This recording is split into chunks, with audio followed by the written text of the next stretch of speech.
Assalamualaikum teman-teman, di video kali ini saya akan membahas mengenai salah satu konsep penting dalam Islam yang manfaatnya luar biasa hingga sekarang, yaitu wakaf. Tahukah kalian bahwa wakaf mempunyai sejarah panjang dari zaman Nabi? Yuk kita bahas sama-sama. Wakaf secara sederhana berarti menahan harta untuk digunakan dalam kebaikan selama-lamanya. Harta yang digunakan untuk wakaf tidak boleh dijual belikan, diwariskan atau dihibahkan, tetapi hasilnya boleh digunakan untuk kebaikan seperti membangun rumah sakit, masjid, atau pendidikan.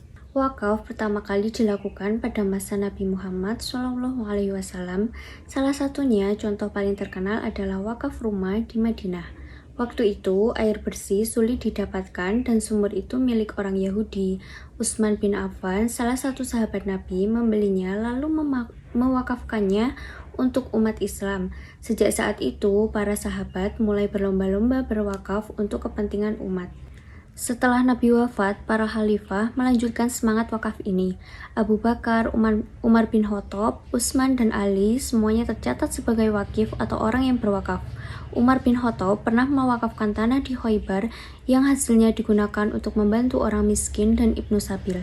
Mereka menjadikan wakaf sebagai sarana untuk memperkuat ekonomi umat. Seiring berkembangnya kekuasaan Islam ke wilayah-wilayah lain seperti Afrika, Asia, dan Eropa, wakaf pun ikut berkembang.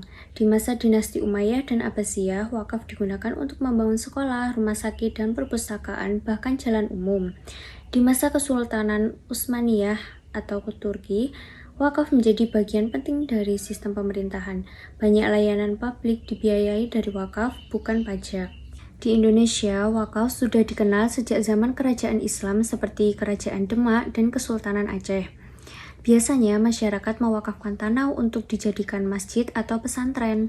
Setelah kemerdekaan, wakaf diatur secara hukum lewat Undang-Undang Wakaf. Sekarang, wakaf makin berkembang, bukan cuma tanah, tetapi juga uang, saham, bahkan digital. Dikenal sebagai wakaf produktif.